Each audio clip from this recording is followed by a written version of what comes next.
How's everybody doing today? Let me start by saying you would be totally amazed how tricky, lighting this stuff can get sometimes. Especially right now where we're kind of deficient on electrical outlet availability. So I'm currently recording this with no fan available to me, and it's August, and this is Florida. So I'm going to try and make this quick, but that's alright because this is actually a reshoot of a video that I've already done that I kind of wanted to try and make more concise, because I felt that some of my points were a little bit unclear when I was watching it back. So this video is essentially an overview on the 2018 congressional races. I plan on doing other videos talking about the Senate races, and then also talking about certain important, what I would call toss-up races, which we're going to talk about what that is in a second, but I think it's pretty self-explanatory. As well as, maybe some gubernatorial stuff or some specific candidates that I find interesting for whatever reason. But today is just an overview. I just specifically want to talk about the situation with the congressional districts. Now, the two key numbers you need to know here, above all else, if you're new into politics, is that there are 435 seats overall, and that 218 is the necessary amount to control a majority. Now, there are other concepts overall, like supermajorities and things like that, but none of them are really relevant to right now. There is no possibility that anybody is going to walk out of this election with a supermajority in Congress. Now, as it currently sits, there are 236 Republicans and 198 Democrats in office, which means that currently the Republicans hold a majority in Congress. Now, the Republicans also hold majorities in the Senate, and they hold the White House as well, which is a complete reversal of the situation going into the midterm elections 8 years ago. I would keep that in the back of your head because it's relevant to something I'm going to talk about towards the end of this video. But currently the projections are that the Democrats are going to gain a fair amount of congressional seats in the 2018 midterm elections. What is less certain is how many seats they're going to gain, and if they will gain enough to hold a majority. Because as I said a moment ago, 236 to 193, right now, they're a fair distance off. Now, I looked up some projections as well as doing my own, and what I have found for projections as of right now are this. I'm going to give you two right now expert projections followed by my own. The first sits 203 Democrats as solidly winning their contests and 198 Republicans, with 34 seats listed as toss-ups. In other words, that it's just about as likely that either side will come away with them. Now, as you can see, that doesn't put either side in a clear majority. The second projection was 202 to 200 with 33 toss-ups, again in favor of the Democrats. Now, in my personal opinion, I came away with 201 to 197 with 37 toss-ups. And you'll notice that my numbers are a little bit higher as far as what I would consider a toss-up, but I somewhat allot this to my definition of a toss-up maybe being a little bit different than theirs. In my opinion, when you say a race is a toss-up, I mean that I wouldn't really be surprised if either candidate came away with the win, even if right now one of them has a slight edge in the polls, even if it's a consistent slight edge. Now, history trends in the recent past seem to tell us that with a president from one political party in office, that political party tends to lose seats in Congress and the Senate, because that political party seems to be where people put their dissatisfaction, their ire, at the state of the country and the government.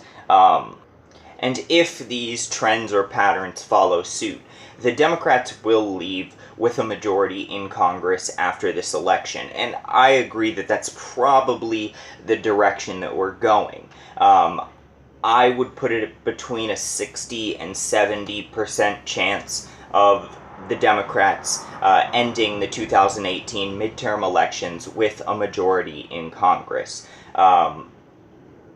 And if I were to, gun to my head, be asked to guess exactly how many seats they would walk out with, I would say 220 would be my estimate. But again, that's a pretty hard thing to estimate with any certainty, especially with all estimates, including my own, putting the amount of toss-up races between 30 and 40.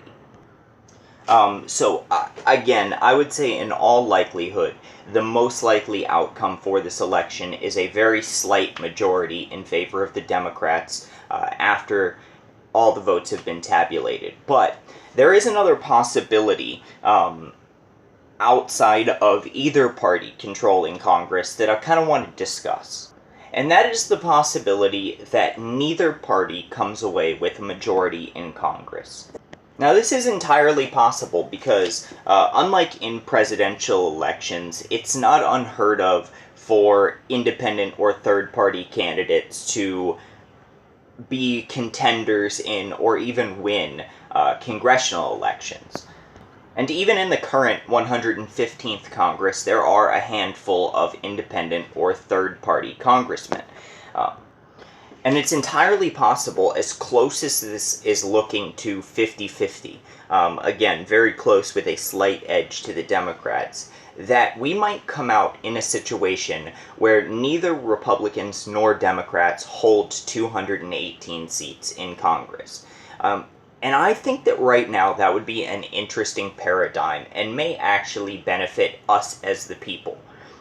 Because I think we've gotten to a point where everything is so extremely polarized.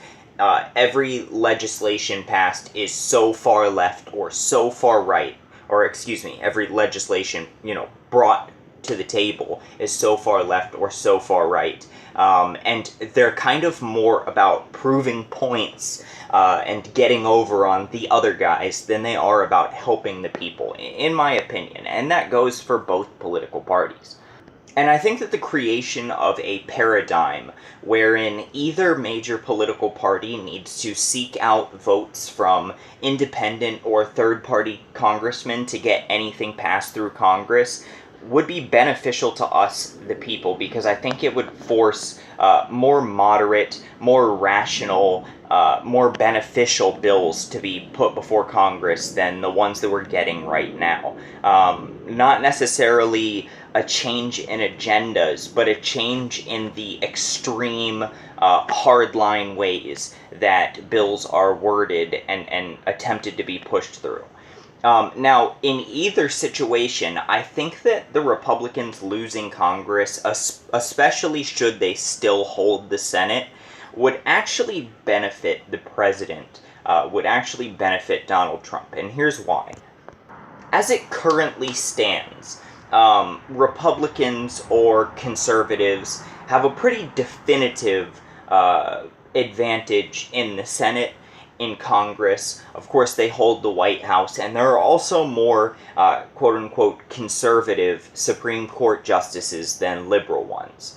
And this has created a paradigm where the Democratic Party is essentially null and void when it comes to anything that doesn't require a supermajority to pass. I think that this has led to a lot of the infighting that we have seen between Republicans, and I think that it's created a situation where a lot of Republican senators and congressmen are more likely to go against the president. And I think that whether you think this is a good thing or not, I'm not really commenting on that, but I think that in a situation where the Democrats had more power, were more of a threat to the Republican agenda, it would cause the Republicans to unite more centrally And I think that by default, they have to do that uniting around the president, because without him, they then lose one of their remaining branches of the government. And I think that along with the time ticking down toward the next presidential election, will then be in that latter half of the 4-year cycle. I think that we would actually see a lot more support out of Republicans for the president and his agendas. Again, regardless of whether you like it or not, I'm not making a comment on whether or not this is a good thing. I'm simply saying I think it's a possibility that actually losing Congress may give the president more power than he's actually had now. You know, that's about really where things sit with the congressional elections. And again, I'm going to be making videos talking about the Senate races and some other things, and going more in depth on specific campaigns and races. So if you want to see that stuff, please subscribe to the channel, leave a like on this video, do all that stuff that really does help YouTube channels out. For those of you who are interested, though, I'm going to close this video out with just a quick personal thought on the state of the cycle that we have going back and forth between the two major political parties. Now, going into this, I want to say that I think a big part of the problem is the dichotomy itself, is the two-party system, right? I think that in and of itself carries a lot of problems, and I think that we would be greatly served by having a moderate party, or even a moderate left and moderate right party. I think it would force the existing major parties to be a lot more about the people, and a lot more about trying to make the voters' lives better and to please the voters so that they can keep those votes. As opposed to now, where you have a lot of people who are always going to vote Democrat or always going to vote Republican because they are just so against the other guys that it doesn't even matter if they end up hating your guys, they're still going to vote for them.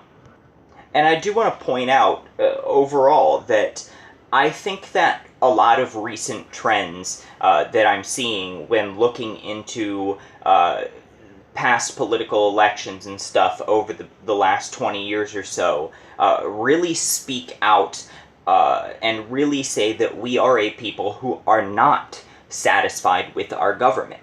This goes from the fact that it's been many, many years since any president has had positive approval ratings, wherein, you know, people overall seemed to actually like them.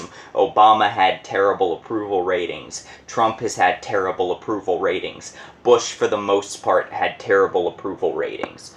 And there is this repeating pattern that we're starting to see, wherein a president is elected from one political party or the other, with his party entirely in power, and then people's dissatisfaction with the government then takes all the seats from that political party and gradually gives them to the other political party, hoping to find somebody to help them, until eventually also taking the White House. And then we see the other side in the exact same situation, and everything just repeats itself. And I think more than anything, that is a sign, that is people saying, we're not satisfied with the government.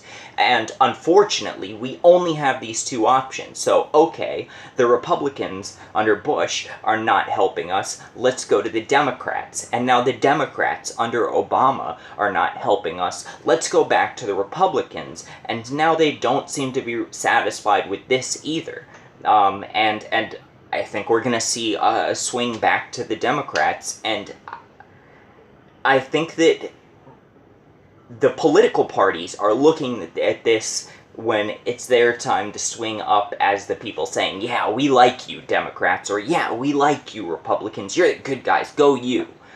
But really, it's the people saying, we're tired of this government. We're tired of the way that the politicians are not out for us, and we want a change. And unfortunately, there's no other place to turn than these two parties. I think it's time that something changes, and I don't mean in the way that our government operates, I mean in the way that we as people vote. And I think that it's time that we start giving a lot more serious consideration to independent and third-party candidates. Because even without giving them the kind of massive success that the Republican or Democratic Party holds, even if in the near future independent and third-party candidates were to hold just 10 Senate seats and just 30 or 40 congressional seats, and to never hold the White House, but just have that gain in strength, I think it would send the message, and I think it would benefit us all.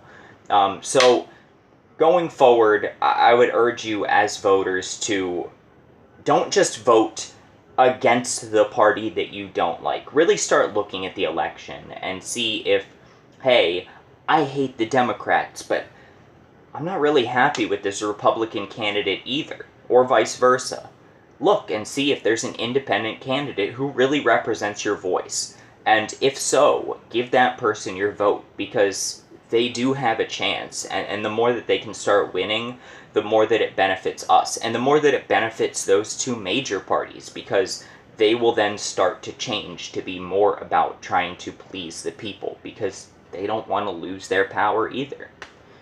Have a great night. I'll see you guys in the next video, and peace.